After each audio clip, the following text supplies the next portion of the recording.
Labrīt visiem klātesošajiem vēlreiz, un prieks jūs visus redzēt šodien mūsu seminārā. Mēs gribējām parunāt par top vadītāju coachingu un mentoringu, kas tad ir tas svarīgais, ko vajadzētu ņemt vērā, ko vajadzētu zināt, kam pievērst uzmanību. Mans vārds ir Evija Vaščenko. Esmu coach jau vairāk kā 15, 16 gadus. Daudz strādāju ar vadītājiem, arī ar top vadītājiem, ļoti daudz. Gan Latvijā, gan arī pārsvarā tomēr ārpus Latvijas. Es nevaru pateikt vienu reģionu, jo man klienti nāk no dažādām valstīm, dažādiem reģioniem.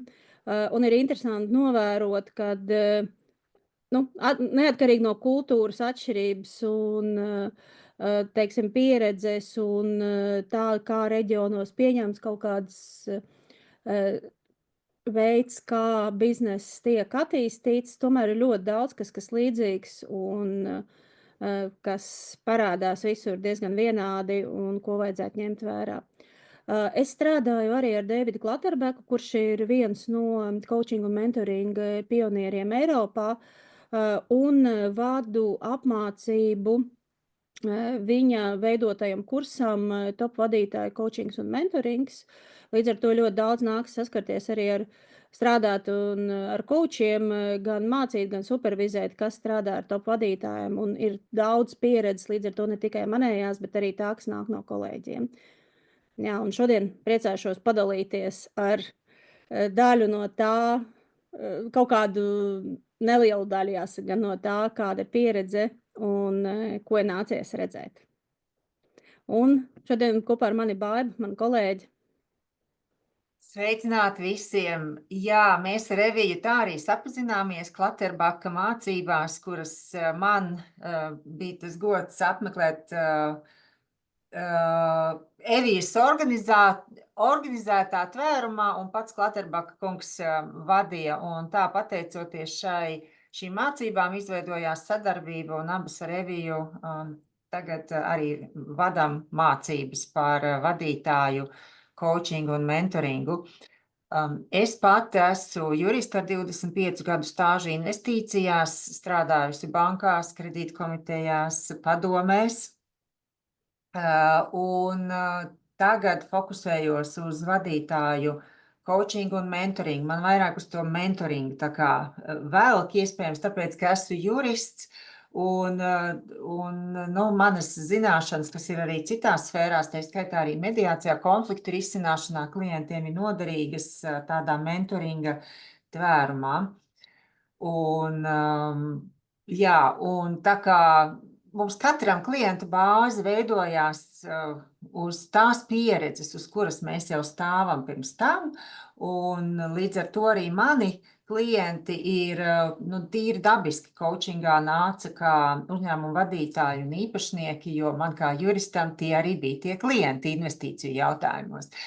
Kāpēc es to saku? Mums katram ir savs ceļš, kā mēs nonācām līdz tam, kad mūsu klienti ir vadītāji un uzņēmumu īpašnieki, un arī tas būs interesants aspekts, ko mēs šodien interaktīvi kopā ar Eviju un jums apspriedīsim.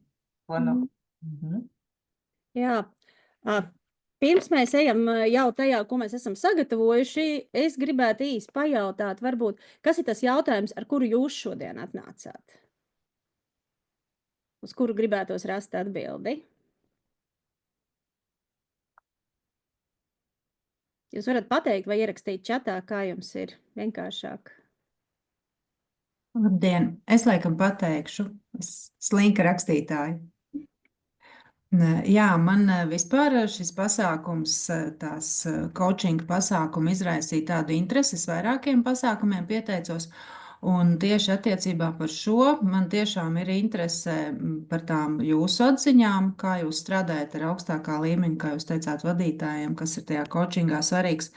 Man pašai tā darba dzīve ir saistīta ļoti ar to, kad es esmu parasti nonāk tādā situācijā starp augstāko vadību un darbiniekiem, un līdz ar to man arī ir parasti,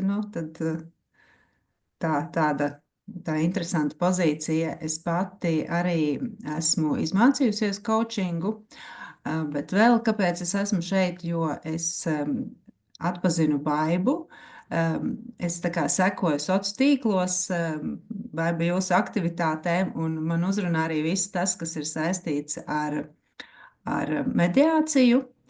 Arī to es esmu mācījusies, gan vēl neesmu nolikusi eksāmenu, bet es esmu ceļā uz to, tā kā man gan tas coachings, gan mediācija, gan tie vadītāji un tās cilvēku savstarpējās attiecības, viss tāds liekas ļoti interesanti tā niša. Tā kā es labprāt klausīšos un jā, paldies, ka jūs organizējat šādu pasākumu. Paldies, Ilze. Es arī varbūt pateikšu labrīt visiem, un es tiešām priecājos būt ar jums un klausīties šodien. Man šodien arī ir tā, ka pirmkārt es gribētu arī tādu dzirdēt dažādu pieredzi, jo es pati arī strādāju ar vadītājiem un visdažādākā līmeņa vadītājiem. Un jāsaka tā, man kaut kā pašai iekšēji ir vairāk, ka man nepatīk strādāt ar augstākā līmeņa vadītājiem. Un es mēģinu atrast to īsto atbildi, kāpēc, bet jā, man tomēr labāk patīk strādāt ar vidējā līmeņa vadītājiem, ar arī jaunajiem vadītājiem, kas tikko sākuši ir, ja, un kas mācās šīs līderības prasmes. Tā kā, jā, man interesē tā pieredze arī, jā, un varbūt kaut kādas atziņas gūšu. Paldies. Paldies, Agnī. Un Sandra ierakstīja, kad vēlas iepazīt jaunu nezināmu coaching sektoru, un Santa priecāsies par jebkuru pieredzi un atziņu. Labrīt, Andri, prieks, ka varējāt pievienoties. Kas ir tas jautājums, ar ko šodien atnācāt? Gribēju pajautāt. Kāpēc ieinteresēja?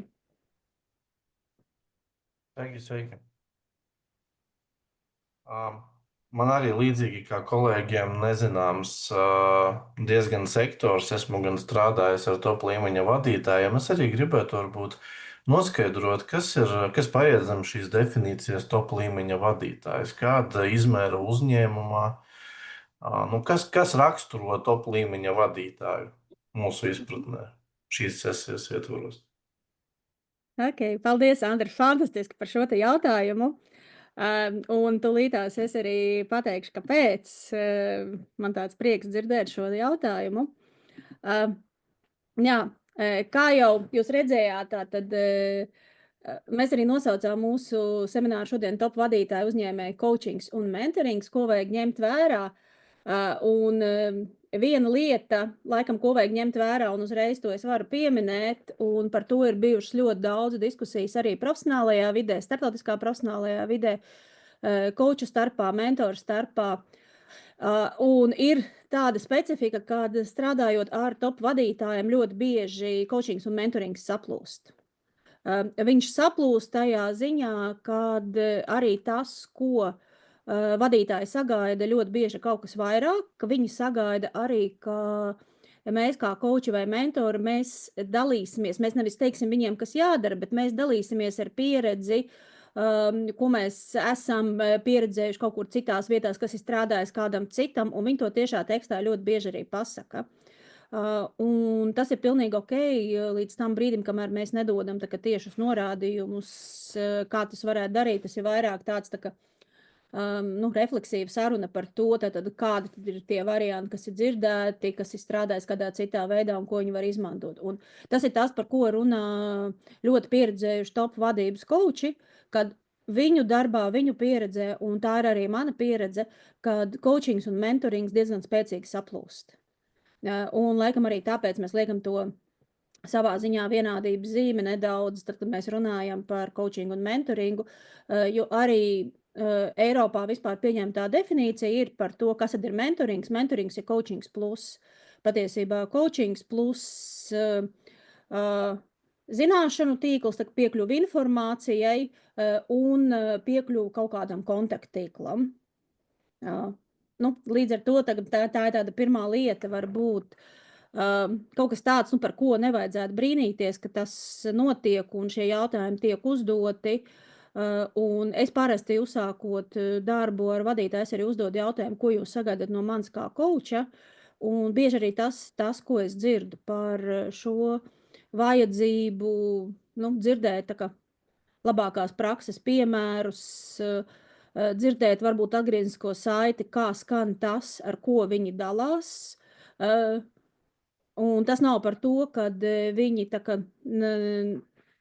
šaubās par savu spriedumu vai viņiem nav pietiekama pašpārliecība, bet tas tiešām ir par to, kad viņiem, lai būtu viss tas skatījuma plašums, ir vajadzīgi vairāk šie te redzējumi, un viņi sagaida arī, ka kauči varēs iedot kaut kādu papildus tam visam. Un jā, tas, kāpēc es tā priecājos, Andra, kad uzdevāt savu jautājumu, jo tas bija arī viens no pirmajiem jautājumiem, ko mēs gribējām piedāvāt jums, tā kā šodienas apspriešanai, tad, kad mēs sakām top vadītājs, jeb angliski executive, ko mēs ar to saprotam? Ja? Jo tad, kad mēs runājam tātad executive coaching, executive mentorings, kas tad ir executive? Kāda ir tā jūsu pieredze, kā jūs varbūt varētu to formulēt?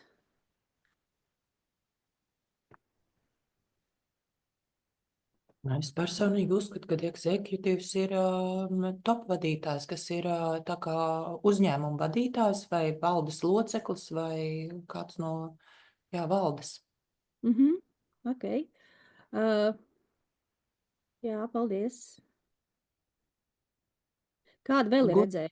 Godīgi sakot, tik interesanti, kad es tagad aizdomājos, ka es tādu, tas, kurš vada pats savu uzņēmumu, kas ir mazais uzņēmums, tie uzņēmumi, ko mēs saucam arī par uzņēmējiem, es viņus pat neieskaitu kā executive. Jā, es tā kā vairāk pieņemu, ka tie ir salīdzinoši lielu uzņēmumu vadītāji, kuriem ir pakļautībā citi vadītāji. Ja? Jā, paldies, Agnija. Kāda vēl ir viedokļi? Lielākos uzņēmumos tas ir C līmeņa vadītāji. Ja mēs skatāmies mazākus, tad tas ir augsta līmeņa vadītājs vai tad uzņēmuma īpašnieks, kuram ir lēmumu pieņemšanas iespējas un mandāts par visu uzņēmumu vai kādu tā daļu, un kurš ir arī atbildīgs par strateģisko plānošanu un tādu operacionālo darbības pārskatīšanu kopumā. Tur skaidrs, ka mazākos uzņēmumos C līmeņa vadītājus īsti nedala ārā, izņemot mūsu mīļoto izpildu direktoru CEO. Jā, paldies, Andri.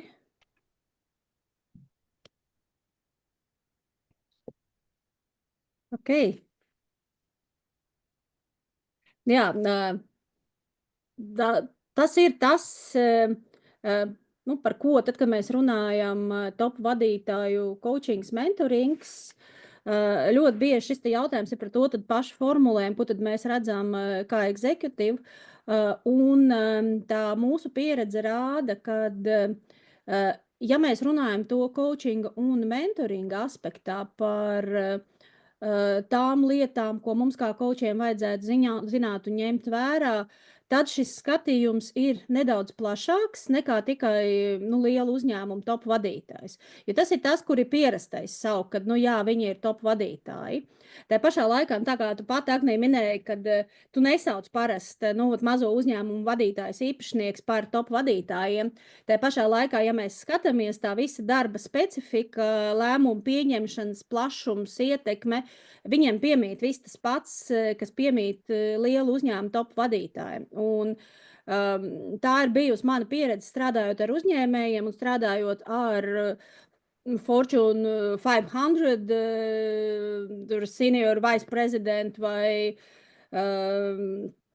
direktoru līmeņa vadītājiem, kad, ja neskaita finansiālo plašumu, tad patiesībā tās sarunas un tie izaicinājumi, ar ko cilvēki saskarās, viņi ir ļoti līdzīgi.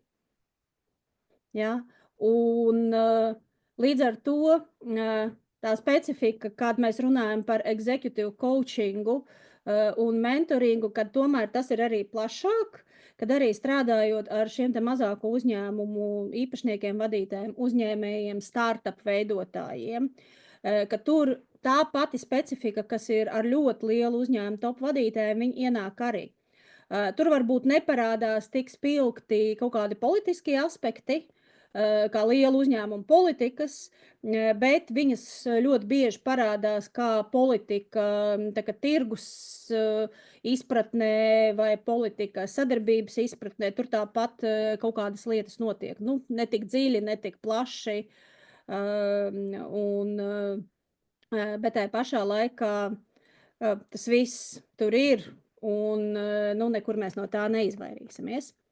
Un mēs gribējām parunāt arī par to, ar kādiem izaicinājumiem saskarās vadītāji.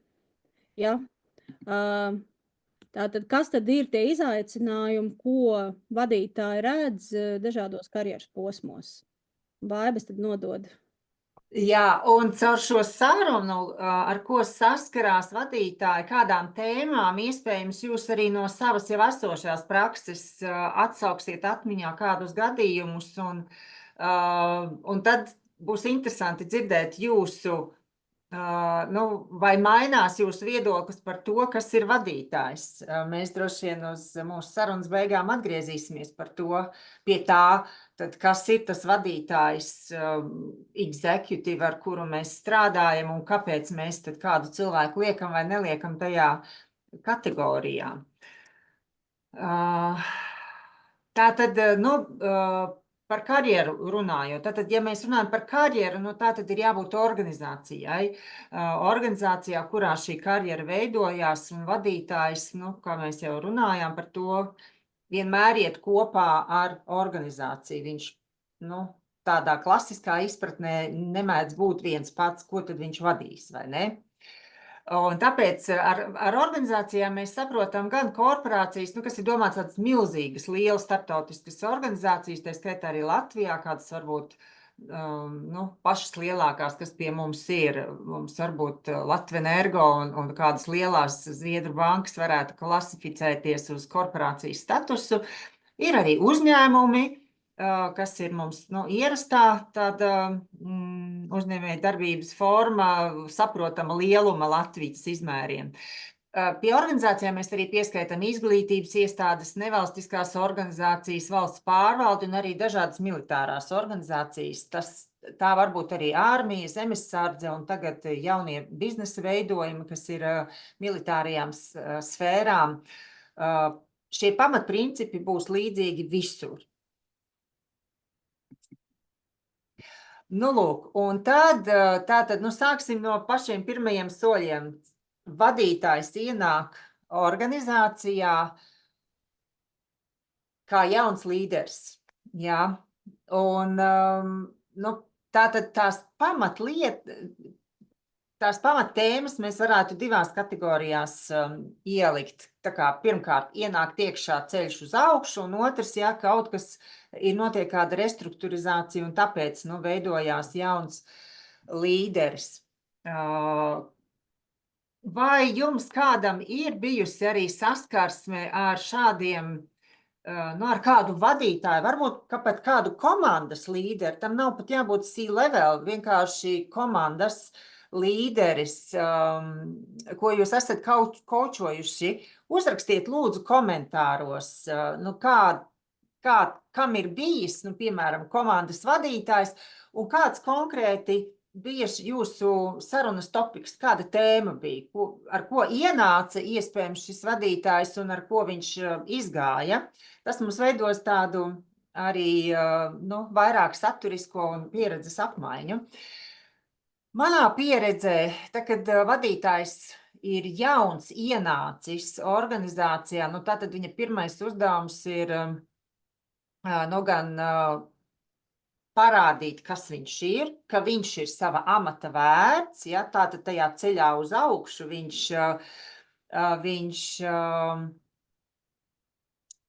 gribu sev parādīt kā komandas vadītāju. Piemēram, šeit, kā jau es minēju, tie ir arī vienkārši komandas vadītāji, neformālie līderi iespējams, ja?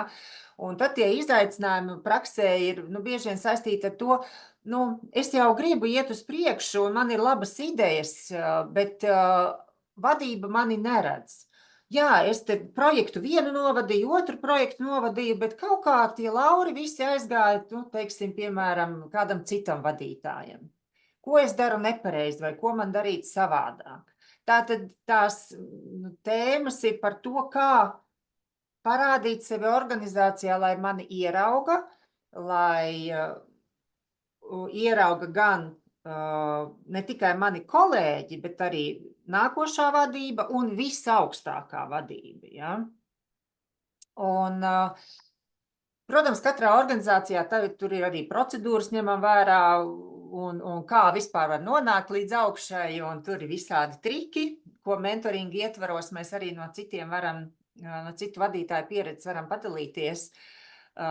Standartā, kā parasti ir kādi tur CCE pastos ieliek, bet tas tāds mazs sīkumiņš jums, lai vienkārši domas raisās, uz ko mēs, cik plaši mēs varam vadītāju domāšanu plešt šeit, gan ko viņš pats var darīt, gan kā iekļauties organizācijas sistēmās, kādas savas prasmes pilnveidot, lai viņš tiktu uz augšu. Ja?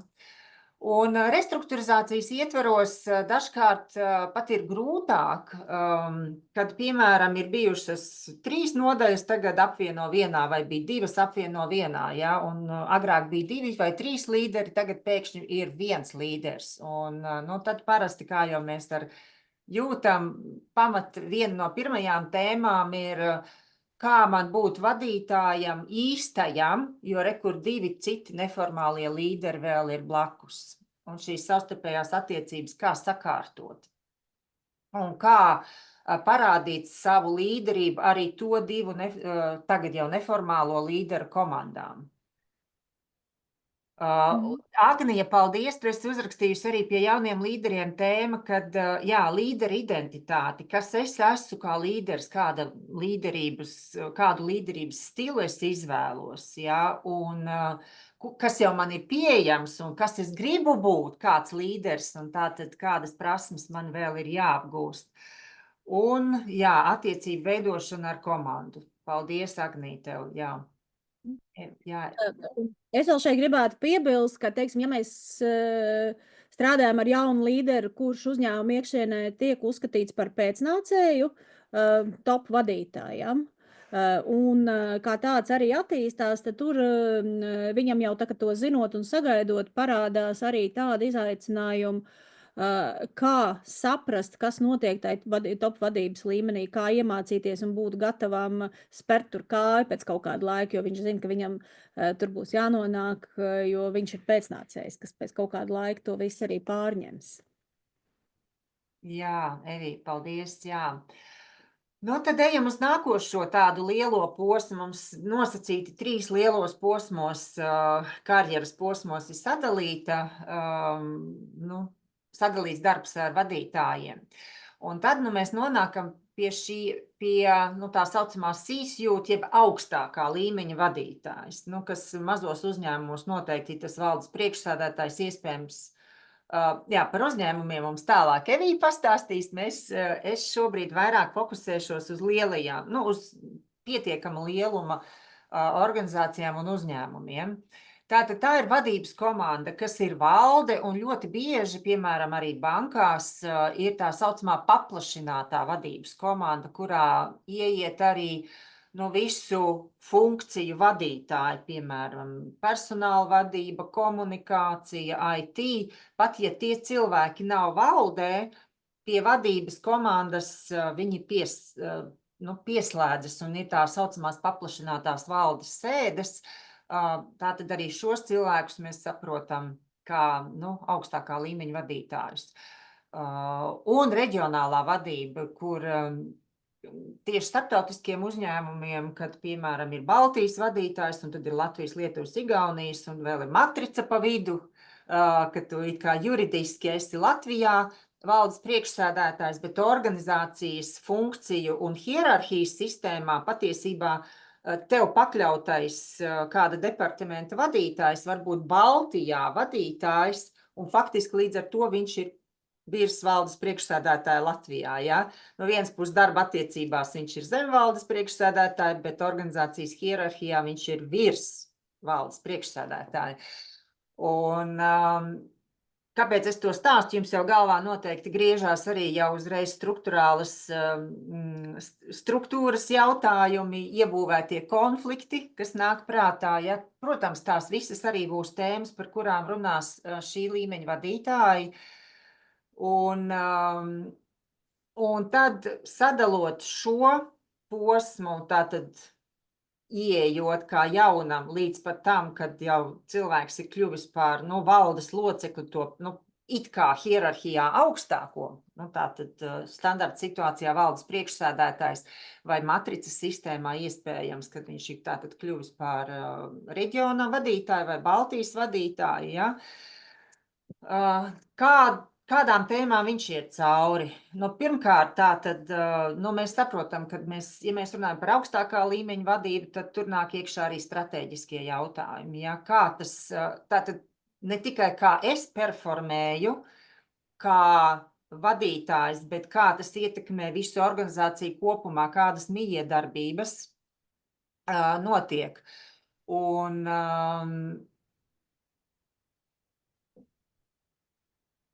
Un tai skaitā arī kā man pilnveidot savu līderības stilu. Tas vienmēr būs jaunajā fāzē.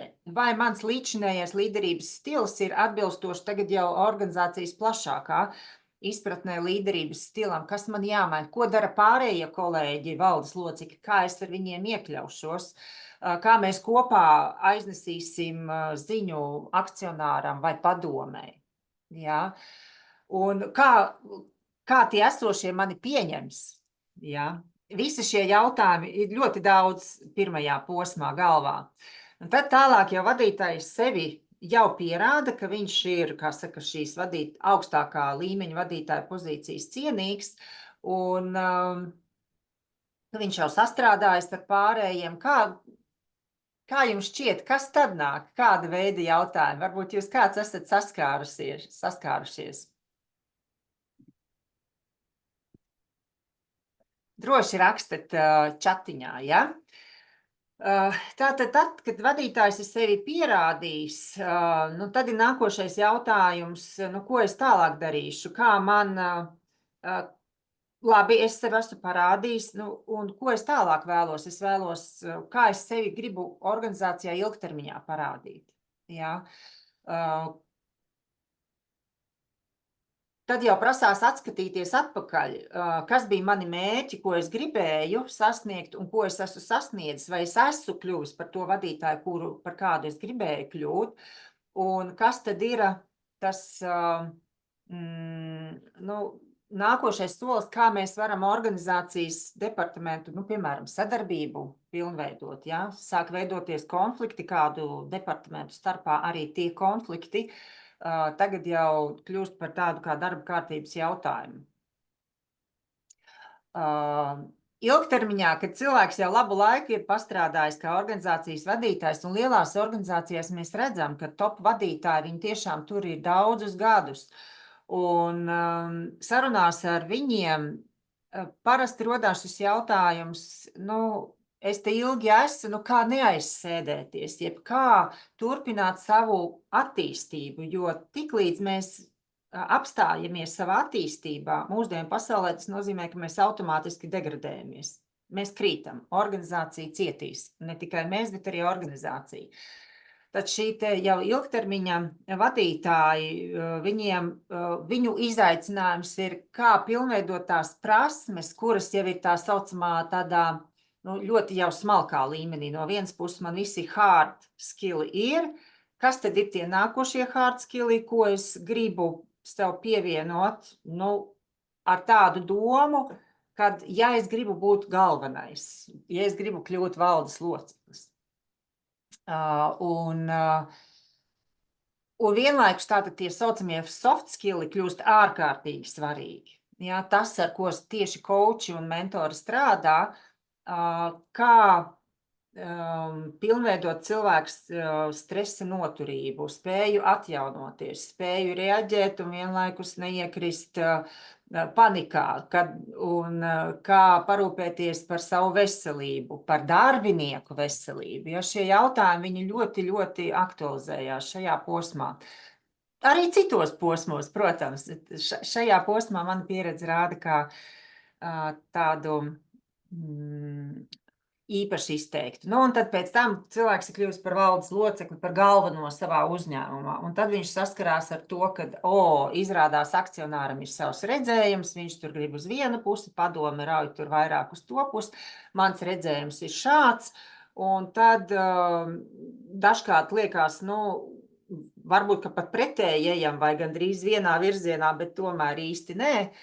Un tad ir svarīgi šie jautājumi, kā man nokomunicēt savu misiju, savu redzējumu tā, lai padomu to ieraudzītu. Un valdes loceklis, priekšsēdētājs arī bieži saskarās ar stratēģijas izstrādes jautājumiem, kas ir sadarbībā ar padomi un uzņēmumu vadību, un stratēģijas realizēšanas jautājumiem, un kā šo stratēģiju aiznest darbiniekiem. Jo darbinieki, ja viņi nav, mēs zinām, ja viņi nav piedalījušies stratēģijas izstrādē, viņi saka, ko jūs te man atkal kaut kādas gribat, lai mēs zvaigznes jums no debesīm atnesam. Ja? Darbiniekiem ir svarīgi iekļauties procesā, un tātad valdes priekšsēdētājiem arī šīs tēmas kļūst svarīgas, kā motivēt pārējo departamentu vadītājus, lai iesaistītu darbiniekus, jo redz tā roka jau līdz darbiniekiem tāda garai kļūsi. Ja? Tiešā pakļautībā jau ir tikai vadītāji, nevis tiešais darba gadītājs.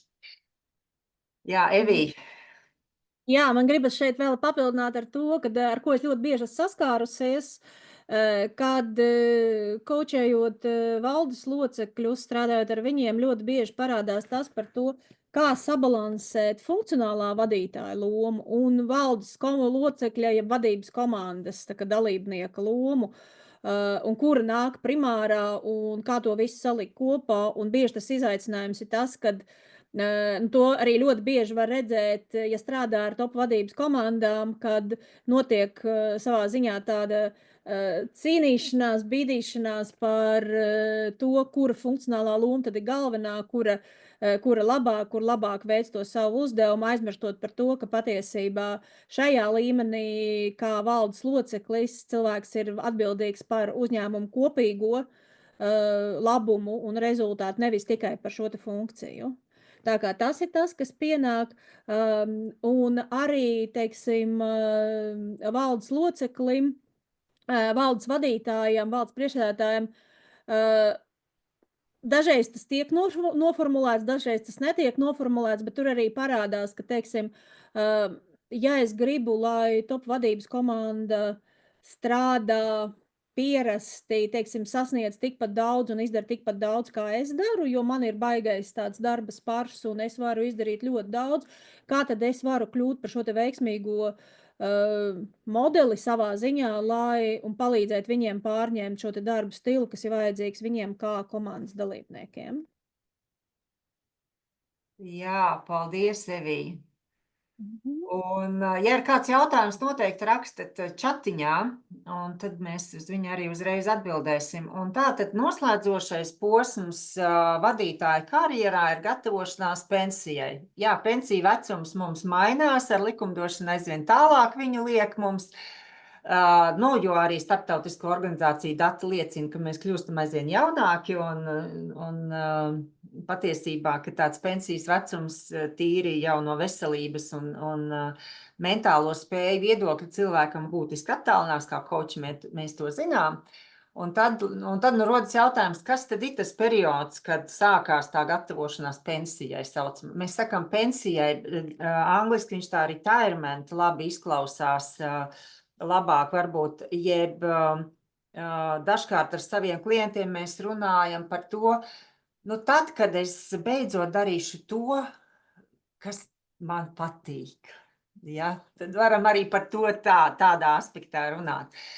Un interesanti, ka šī gatavošanās pensijai patiesībā notiek jau ap 50-55 gadu vecumam, kas ir vēl stipri pirms pensijas, jo vadītāji viņi ir pieraduši jau, ka viņi strateģiski domā uz priekšu, viņiem minimums ir plāns uz 5 gadiem, bet uzņēmuma stratēģija arī ir par to, kur mēs gribam būt pēc 10-15 gadiem, un tāpēc viņiem arī tāda dabiska lieta liekas arī par sevi padomāt, kur es gribu būt pēc 10-15 gadiem.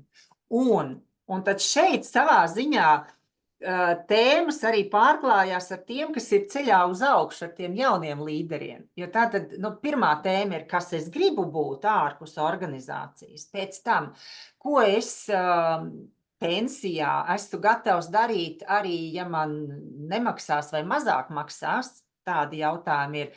Un kādus darbus es esmu gatavs darīt, lai nopelnītu kaut ko papildus savai pensijai. Tātad, kur ir tas, kur es kā saka, neliels ieguldījums no manas puses laika ziņā, enerģijas ziņā un ir liela atdeve atalgojuma ziņā. Naudiskā puse vienmēr ir svarīga. Un tad ir atkal otrs, kā jau es minēju, kur es esmu gatavs darīt jebko, un man nav atalgojums svarīgs, bet es zinu, ka es kalpošu valstī, kalpošu jaunatnē. Šie te jautājumi par kalpošanu ļoti aktualizējās. Un tad, ja vadītājs vēlās kalpot, piemēram, jauniešiem, tad izrādās, ka, lasīt lekcijas universitātē vai augstskolā būtu baigi labi, bet es vēl nevienas tādas īstas lekcijas nekur neesmu lasījusi, tikai mūsu menedžmenta kaut kādas komandas saliedēšanas pasākums esmu taisījis. Tātad tā ir prasme, kas man ir jāattīst, kā piemērs.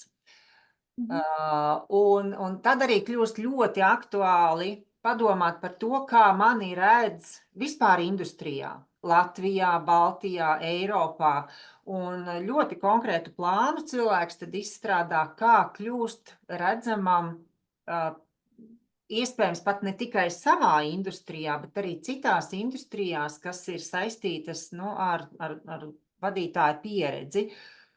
Un kādas tendences ir, uz ko pasauli iet, tad sākās interesi par futūristu, zinātnieku futūristu, grāmatām, un tā tālāk, un šīs pārdomas, kas tad es gribu būt tajā nākotnes pasaulē. Jā, Evija.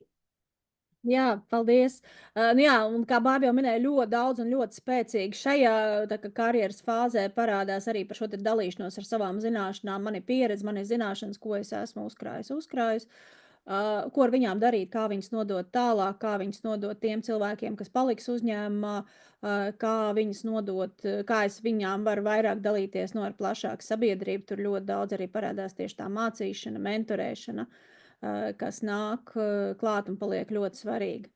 Ok, paskatīsimies uz to, tātad izaicinājumi dažādos uzņēmēju darbības posmos.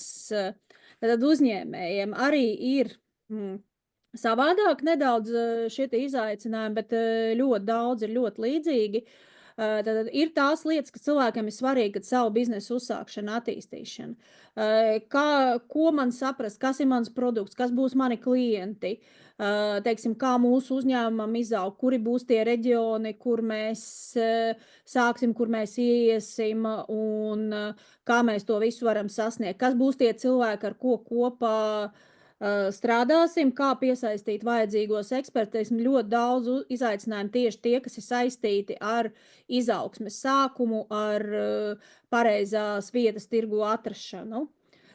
Tālāk, kad uzņēmums jau ir tā, ka sevi pierādījis, viņš ir kļuvis zināms, viņš nav vispār, tā kā viņš nav pieņemts vēl, bet viņš ir jauns un augošs, tad kā noturēt šos te izaugsmes tempus, ko mēs esam uzsākuši. Kā turpināt un sasniegt visu to, kas mums ir nepieciešams, jauni tirgi, jaunas prasības un kā noturēt visu šo te tempu. Un ļoti bieži tas arī ir tā fāze, kad parādās vadības komandas vadītāja piesaiste. Un šis ļoti bieži uzņēmēja darbībā ir sāpīgs jautājums, jo tad, kad saprot, kad vai nu pats nevelk tik daudz, varbūt nav zināšanas, nav pieredzes, trūks kaut kādas specifiskas pieredzes, zināšana, trūkst kontaktu tīklu, un viņi izveidošana varētu aizņemt pārāk ilgi. Tātad ievest uzņēmumā šo te vadītāju, jeb vadības komandu, kas pārņems un turpmāk attīstīts. Manā pieredzē ir ļoti daudz šādi stāsti, gan veiksmīgi, gan neveiksmīgi. Ir tie uzņēmēji, kas ir apdedzinājušies ar vadītāju ieviešanu, un tad viņi nezina, ko tālāk un kā darīt, tā ka iekāpj atpakaļ paši tais kurpēs, bet īsti vairs tur negrib būt, bet tāpat ar to turpina strādāt. Daži baidās, tā ka vēl kādu citu vadītāju pamēģināt piesaistīt, ja tā pirmā pieredze bijusi neveiksmīga. Citi atkal skatās uz to, ka, jāmēģina, jo es gribu ārā. Jā, kad es gribu kaut ko citu attīstīt, man ir palicis pa garlaicīgu, kas arī bijis. Man ir bijusi arī pieredze, teiksim, strādājot ar uzņēmēju, kur uzņēmējs atzīst, kad man ir vajadzīgi neitrāli vadītāji, jo ģimenes uzņēmums, mana ģimene grauj manu biznesu. Es to saprotu, bet viņi ir mana ģimene, un man ir grūti viņiem tā kā pateikt, aizrādīt par to, kad kaut kas nenotiek tā, kā vajag. Tad ir šajā brīdī ziņā tā kā ievest jau citus ārējos vadītājus. Un tad kaut kas, tas ir diezgan specifiski Austruma Eiropas reģionam, jo šeit privātie uzņēmumi ir diezgan daudzi, kas ir radušies 90. gados, kur cilvēki, kas viņus ir veiksmīgi izveidojuši, tagad ir 60, 70 gadus veci, tā kā pensijas vecums, un viņi grib ārā, viņi grib aiziet pensijā, tā kā atpūsties, bet viņiem nav kam nodot to biznesu, jo bērni negrib, bērni nav interesēti, kaut kāda mēģinājuma ievest vadītāji nav nostrādājuši vai, tā kā piesaistīt vadības komandu. Un tad jautājums, ko un kā darīt, un tas, un atkal šie uzņēmēji ļoti bieži nav gatavi arī strādāt ar coachu. Viņiem ir vieglāk kaut kādā brīdī strādāt ar mentoru un runāt tieši par mentoringu attiecībām, jo coachingu daudz no viņiem nav gatavi arī pieņemt. Un tas varbūt padara šo situāciju vēl grūtāku. Bet šīs te iekšējās dilemmas par to, ko tad darīt, kam man nodot, kurš būs mantinieks, kam es atstāšu šo savu mantojumu, ko es esmu izveidojis, veiksmīgs uzņēmums, izaudzis, strādā daudzās valstīs, turpina augt, bet pats saprot, ka īsti vairs negrib, jo ir visu dzīvi tur veltījis un patiesībā gribas arī izbaudīt kaut kādu laiku, ne tikai tā, ikdienā būt iekšā tajā ikdienas vadībā. Tā kā jā, šī izaicinājuma parādās uzņēmēju darbībā un tieši šī varas nodošana, viņa ir dažreiz pat sāpīgāk nekā tas ir korporatīvajā vidē, jo tur parādās šī personīgā emocionālā piesaiste un atbildība par to, kas ir izveidots. Jā, un tā kā savalkot kopā, tad kas ir tas, kad mēs sakam, kad executive, kad top vadītājs, kad mēs tiešām arī, kā mēs runājam, mēs skatāmies plašāk, ka tas ir cilvēks, kas veic šīs top vadības funkciju vai ieņem top vadītāja amata. Tad ne tikai liela uzņēmuma top vadītājs, bet arī uzņēmējs, kurš veido savu biznesu, arī maza vidēja uzņēmuma vadītājs, kam ir padot cilvēku, un patiesībā viņš saskaras tām pašām problēmām tikai nedaudz citā mērogā. Bet tas pats tur viss arī atrodas. Jā, un tad tas jautājums, kas tad ir nepieciešams, lai mēs būtu vērtīgi kā vadītāji, koči un mentori. Pirms 2 mēnešiem bija fantastiska diskusija LinkedInā, ko ierosināja Dēvids Klatterbeks, jo viņam patīk iesviest tādus pretrunīgus izaicinājumus, un viņš toreiz sāka ar apgalvojumu executive coach really? Tā kā apšaubot, ka cilvēks saka, ka viņš ir top vadītāja coach, vai tad tiešām tu esi. Un izvērsās ļoti plaša diskusija arī coachu vidū par to, kas tad ir šī vērtība. Un tas ir tā kā parādīja savā ziņā, ko tad mēs arī redzam praksē, gan es savā pieredzē strādājot ar vadītājiem, gan arī strādājot ar coachiem supervīzijā, kuri strādā ar vadītājiem un saskaras ar izaicinājumu savā kā coach vai mentoru darbā. Un tas, kas parādās, ir, kad tomēr, lai strādātu ar top vadītājiem, mēs nevaram būt gluži kā balta lapa. Un ir svarīgi saprast, kā strādā bizness. Kas ir tie izaicinājumi, kas var būt vadītājiem, tāpēc, ka viņi vada biznesu, tāpēc, ka biznesa specifika darbība ir tieši tāda, kāda viņi ir, sadarbības līgumi, konkurence, darbinieki, veiksmīgi, neveiksmīgi stāsti, biznesa izaugsmē, biznesa varbūt kaut kādas problēmas un izaicinājumi. Un, ja mēs kā kouči saprotam, mums nevajag zināt visas specifikas un detaļas, bet ja mēs vismaz saprotam to ideju, kā darbojas bizness, kādi ir pamatprincipi, mums ir daudz vieglāk uzdot ļoti labus jautājumus, kas palīdz viņiem domāt, atrast, paskatīties uz situāciju no citas puses. Un tas ir arī kaut kas tās, ko mēs dzirdam pastāvīgi atsauksmēs gan no koučiem, par kuriem vadītāji ir to dalījušies. Es esmu dzirdējusi to no saviem klientiem, ar ko es esmu strādājusi. Pateicība par to, kad, tad, kad es ar tevi strādāju, es saprotu, es zinu, ka tu saproti, par ko es runāju, ka tu vari mani saprast, ka tur ir tā vajadzība pēc sapratnes, pēc spējas uzklausīt caur šo sapratnes prizmu arī. Kad ne tikai uzdot tādus plašus, vispārīgus jautājumus, bet arī tiešām ļoti specifiski uzdot, labi, kāda ir situācija tirgū. Ja? Tā kā izmantojot to viņu terminoloģiju, kas ir tā vide, kas pašlaik notiek. Ja strādā, piemēram, es esmu strādājusi ar veselības aprūpas farmācijas uzņēmumiem, tad jautājums, kādas ir tās izmaiņas regulātoru prasībās, kas pašlaik ir ietekmējuši, ja? Vai tas kaut kādā veidā ir saistīts, vai ir tādas bažas. Līdz ar to, šīs specifiskās zināšanas par nozari, pieredze nozarē, viņi ļoti bieži ir tā, kas iedod ļoti lielu priekšrocību mums strādājot ar vadītājiem, ir gan šī iespēja padalīties ar piemēriem, kaut kādā brīdī, gan arī uzdot varbūt ļoti precīzes kaut kādus jautājumus.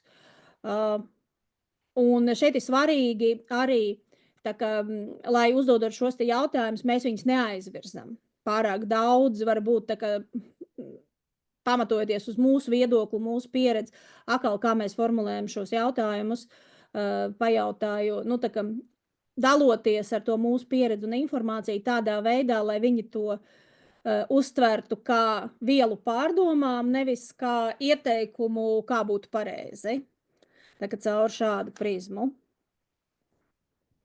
Un jā, tas jautājums kopā ar to vērtību, kāpēc ir tik liela atšķirība strādājot ar top vadītājiem, tāpēc, ka bieži tie izaicinājumi ir savādāki, daudz plašāki, un tad, kad mēs strādājam ar top vadītājiem, mēs koučējam ne tikai vadītāju, kā cilvēku, mēs patiesībā strādājam un koučējam visu sistēmu,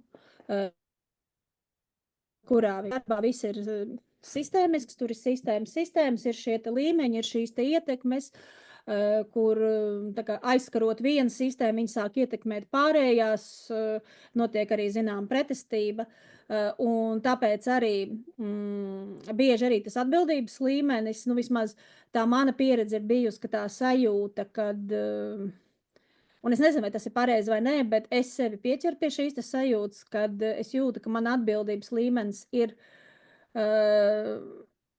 augstāks kaut kādā brīdī, vai es vismaz jūtos vairāk atbildīgi, tad, kad es strādāju ar top vadītājiem, jo ir tā sajūta, ka tas darbs, tā partnerība un tie lēmumi, ko viņi pieņem, viņiem ir daudz lielāka ietekme un nozīme kaut kādā brīdī. Un šī te iekšējā sajūta, viņi arī var ietekmēt, kā mēs strādājam un kā tas viss ir. Vai ir kādi jautājumi, teiksim, par šo, ko labprāt varētu papildināt?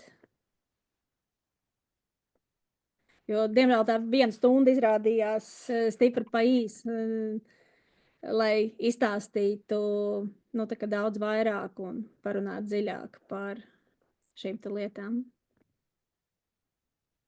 Varbūt es varu uzdot vienu jautājumu. Sakiet, kāda ir jūsu pieredze, cik bieži paši vadītāji nāk ar jautājumu par komunikāciju? Tieši vai netieši? Ļoti bieži. Ļoti bieži. Ļoti bieži.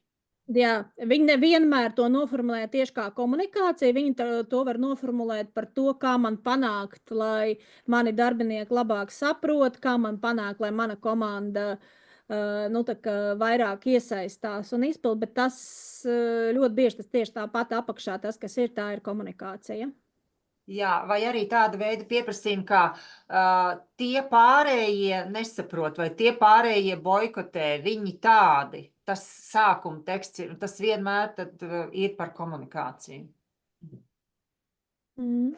Jā, paldies. Tas, laikam, arī apliecina manas tādas sajūtas no iekšpusē, tagad vairāk iekšpusē dzīvojot šajās sistēmās, kad, jā, komunikācija tas ir top 1 jautājums gan ar darbiniekiem, gan ar saviem priekšniekiem, augstākiem vadītājiem, gan ar līdzvērtīgiem, kur katrā vajadzīga kaut kāda savādāka stratēģija un, jā, ļoti daudz jautājumu. Šeit es varu padalīties ar savu pieredzi, un es dažreiz dalos ar to arī ar vadītājiem, tad, kad es strādāju. Es ļoti daudz savā profesionālā pieredzē esmu veikusi uzņēmuma diagnostikas. Bet diagnostikas nevis par kaut kādu konkrētu procesu, specifiku, finanses vai tādas, bet tādas kopīgas uzņēmuma diagnostikas ar domu saprast, kas tad notiek. Ja, kas strādā, kas nestrādā, kas ir baltie plankumi, var būt, kur viens domā, ka tā, otrs domā, ka tā, un rezultātā neviens par to neatbild. Tas parasti notiek interviju veidā. Tad, kad es runāju ar cilvēkiem, kas ir no uzņēmuma, sākot ar top vadītāju, komandas vadītāju, key cilvēkiem, atslēgas cilvēkiem uzņēmumā. Un man jāsaka tā, ka 11 pār gadu secinājums ir, kad, ja mēs skatāmies uz uzņēmumu problēmām, tad pār pa 90% problēmas ir vienā vai otrā veidā saistīts ar komunikāciju. Kāds kaut ko nav pateicis, kāds kaut ko ir pateicis ne tajā tonī, kāds kaut ko ir pateicis savādākiem vārdiem, kāds kaut ko nav sapratis, un šo sarakstu var vēl turpināt. Un tā ir pieredze tiešām, kad nevis produkts, nevis process ir vainīgs, bet tiešām par to vainīgs ir tas, kā notiek šī komunikācija cilvēku starpā, kā vadītāji runā, par ko viņi nerunā, par ko viņi domā, kad cilvēki nezin. Patiesībā cilvēki parasti zina vismaz kaut ko, un tas ir lielākā problēma, jo informācija necieš vakumu. Un tādā brīdī, kad nav pietiekama informācijas, viņi tiek aizpildīti ar fantāzijām. Un šīs fantāzijas var sagraut uzņēmumu. Man ir bijusi pieredze tāda, ka diagnostikas laikā tas tiek atklāts, ka praktiski jau bija jāglābj uzņēmums, un tur varēja noreaģēt un aizpildīt, jo praktiski visi atslēgas cilvēki bija gatavi aiziet prom. Dēļ šīm fantāzijām par to, kas notiks ar uzņēmumu, kā notiks restruktūrizācija, ka viņš tur tiks pārdots vai vēl kaut kas, kad nebija vispār nekas tāds plānos. Tā kā komunikācija ir visa pamatā, un tas parādās vienmēr un visur, un bez tā nevar iztikt. Es vēl gribēju parādīt vienu lietu, vienkārši pāris minūtes aizņemt no laika. Un šīs ir, teiksim, ko vajadzētu zināt, ja? Tās lietas, tātad izprast, kā strādā biznesa organizācijas, kāda ir šī sistēmiskā miedarbība uzņēmuma iekšienē, kas ko ietekmē. Varas dinamika, varas spēles, kā tas ietekmē, kā tas saistās, kas dēļ tā varētu notikt vai nenotikt. Politika, korporatīvā politika, kā tad ir šī korporatīvā kultūra uzņēmumā. Kad vispār tāda pastāv un uzdot par šo jautājumus ļoti bieži palīdz arī saprast, kas tad notiek. Kāda ir biznesa vide, kurā darbojas uzņēmums, galvenie stakeholderi, ja bija interesētās puses, sadarbība ar viņiem, kas tas var būt, kad eksistē, kad svarīgi mums kā kočiem, mentoriem saprast, kad ir uzņēmumi, kur eksistē padoms, un padoms lēmumi var būt būtiskāki, un ir uzņēmumi, kur tas nav, un tā kā uzdot šos jautājumus, kad ļoti, es esmu redzējis, teiksim, kad koči pieņem, kad, cilvēks ir valdes priekšsēdētājs, tas nozīmē, kad tur nekā nav virs viņa. Viņš ir tas kungs un dievs, kurš tad viss izlems. Nē, bet izrādās, ka virs viņa padoma patiesībā, kur pieņem kaut ko apstiprina strateģiskos lēmumus, un tur daudz savādāk tas viss izskatās. Lēmumu pieņemšanas slāzdi dažādi. Tā skaitā, tad, kad ir jāpieņem šis lūz, jeb zaudēt lēmums, kad neviens no lēmumu variantiem nav labs. Ja? Kad viss ir slikti. Informācijas bats, par ko es pieminēju, un šis saraksts ir bezgalīgs vienkārši. Un tās ir tās lietas, ko mums kā kočiem un mentoriem strādājot ar top vadītājiem, ka mums būtu jāsaprot, ka tās ir tās lietas, kas tur eksistē, jo viņas arī palīdz uzdot šos labākos jautājumus, palīdz saprast kaut kādā brīdī, ieraudzīt sakarības. Ja? Jo tas ir tas būtiskākais, spēja ieraudzīt sakarības, kas varētu būt, kas varētu ietekmēt, un tad ar jautājumiem palīdzēt to pārbaudīt, ieraudzīt, vai tur tiešām kaut kas no tā visa varētu būt, kas varētu ietekmēt, jo bieži arī šie top vadītāji, viņi neredz visu. Man ir bijusi pieredze, kad es uzdodu jautājumus, un man lielu uzņēmumu valsts priekšētājs sēž pretī, un viņš saka, es saprotu, uz kurien tu ved. Es saku, pagaidi, es nekur nevedu, es tev vienkārši uzdevu jautājumu. Ja? Viņš atbildot uz šo jautājumu, viņš jau ir sapratis, kur ir ziepes. Ja? Un viņam viss ir skaidrs, un viņš ir gatavs iet un risināt, bet es viņu nekur nevedu, bet viņš vienkārši atbildot uz šiem jautājumiem jau ir ieraudzījis šo skatījumu. Tā kā, jā, ļoti daudz tās lietas, tā kā bez mazliet tāds mini MBA prasās, lai strādātu ar top vadītājiem kaut kādā brīdī. Šeit es vienkārši gribēju parādīt, es minēju, ka mums ir treniņš darbam ar top vadības coachingu un mentoringu, un šeit vienkārši saraksts ar tēmām, ko mēs izskatām, kas arī parāda to, varbūt to plašumu, kam ir jāpievērš uzmanība. Tad mēs runājam gan par spējām, prasmēm, gan par šiem specifiskiem izaicinājumiem, kas ir top vadītājiem, uzņēmējiem. Kas ir tās lietas, ko un kādā veidā vajadzētu darīt un nedarīt tā kaut kādā brīdī? Kas ir tā vide, kas ir jāņem vērā, kas veidojas ap top vadītājiem?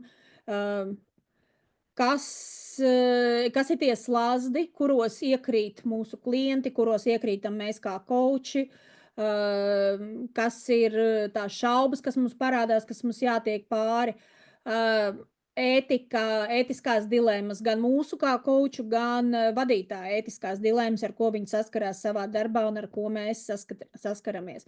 Par organizācijas politiku. Un arī kas ir tās tabū tēmas, par ko parasti koči nerunā, nestāsta, bet kas parādās darbā ar top vadītājiem daudz vairāk nekā, teiksim, ar citu līmeņu vadītājiem. Kā viens piemērs, un tas bija pārsteigums man kādreiz, kad es strādāju tikai Latvijā, bet ļoti bieži, piemēram, kā parādās tabū tēma, par ko koči parasti arī nestāst, kad ienāk coachingā, kad narkotiku lietošana vai kaut kādu vielu lietošana, lai spētu noturēt šo ritmu. Ja? Alkohols un vispārējais, teiksim, tādas tēmas tur pat parādās kaut kādā brīdī.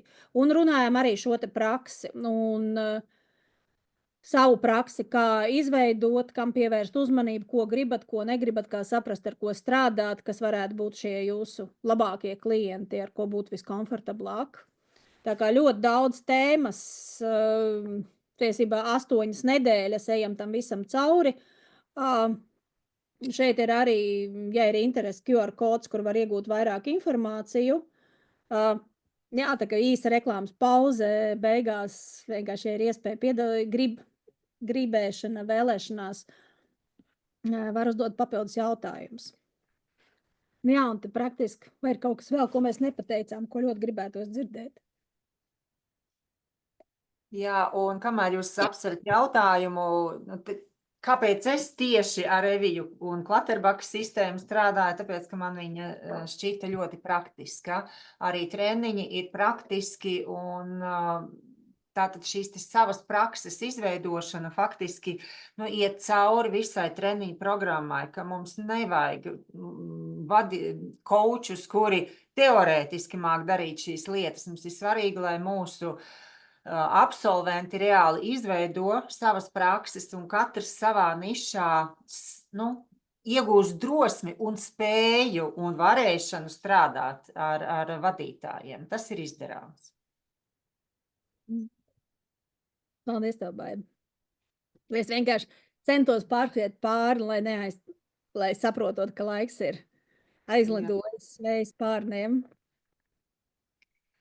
Vai ir kaut kas tāds, ko gribas pajautāt par darbu ar top vadītājiem, jo vienkārši tā pieredze milzīga, piemēri ļoti daudz un atbildēt var laikam jebkuru jautājumu. Agnī, man interesē, tagad pēc šīs sarunas, kāds ir tavs viedoklis, kas ir top vadītājs? Jo tu sākumā teici, ka par mazā uzņēmuma vadītāju, vai tas tomēr ir vadītājs? Coachinga izpratnē. Jā, zin, kā es paldies par šodienu. Man tādas vairākas atziņas. Jā, pirmais, man vispārībā tiešām Mērtens paldies par to, kad uzsvērāt, kad ar top vadītājiem strādājot arī ir iekšā tas mentorings, jo es esmu tik ļoti sev mocījusi ar šito te, tīrais coachings, bet viņiem nevajag tīro coachingu, un tā kā man šis ļoti ir palīdzējis. Savukārt, jā, par to top vadītāju, jā, kaut kā ļoti pārdefinēju. Un pats sasmaidījos, kad teicu, nē, es taču man nepatīk strādāt ar šitiem executive, bet īstenībā jau es strādāju, pēc šī definīcijas es gandrīz tikai strādāju ar executive, jā, tā kā interesanti. Tur laikam vairāk tas mindsets, kāds ir, jo arī tā pieredze tiešām ir milzīga ar vadītājiem strādājot, un tad ir tādi tie, kas patiešām vēl grib augt un attīstīties un vispār, tā kā ar saviem izaicinājumiem strādāt, un ir tādi, kuri atnāk saguruši un saka, pārsteidz mani. Jā, jā. Un tie, ar kuriem man taču negribas strādāt. Šie ir arī cilvēki, kuriem bieži coachings nav vajadzīgs. Tad, vēl ir tāda lieta, kad ir savā ziņā arī top vadītāja vidū, īpaši, ja viņi, teiksim, ir daļa no kaut kādām starptautiskām organizācijām vai daudz piedalās kaut kādos starptautiskos pasākumos, jā. Vadītāji jau runā savā starpā. Un savā ziņā tas ir prestiži, ja tev ir savs kočs. Apmēram tā kā savs individuālais fitness treneris ķermenim, tā tev ir arī kočs, kurš tev palīdz mentāli uzturēties tādā fitness līmenī labā. Un viņi par to runā. Un ir cilvēki, kuri, tas ir prestiži, man vajag. Ja? Un tāpēc, ka, visiem labākajiem ir, vai tad es neesmu labākais, vai tad es, un tad, kad šādi cilvēki, grib coaching, tad ir, sākums ir ļoti grūts. Jā, tajā ziņā, kad arī šīs sarunas pirms, un šeit ir svarīgi, tā kā sarunās pirms coachinga novienoties, kas tad tas, ko viņi grib, uz ko viņi ir gatavi, un tanī brīdī saprast, vai es gribu vispār ar viņu strādāt. Un tā ir viena lieta, ko es vienmēr saku coachiem mūsu treniņos, vai tas ir komandu coaching vai top vadītāja coachings, ka mums ir jāatceras, ne tikai klients izvēlas mūs, bet arī mēs izvēlamies klientu. Un arī mums ir tiesības pateikt nē, kad es jums nevarēšu palīdzēt, es ar jums nestrādāšu. Jā, nepaskaidrojot iemeslus kaut kādā brīdī. Jā, un tādai jautrībai kādreiz šitiem pārsteidz mani, tad es uztveru to kā spēli, tātad pārsteigšana, un mēs tā kā bērna attieksmē, tādā kā pusauģa attieksmē atgriežamies. Tad pretī, kas tev vispār var pārsteigt? Vai vispār kaut kas dzīvē ir tāds, kas tev var pārsteigt? Ja? Viņš saka, nav, tad pārsteidz. Un var tālāk, caur humoru. Ar šādiem, es mēģinu caur humoru.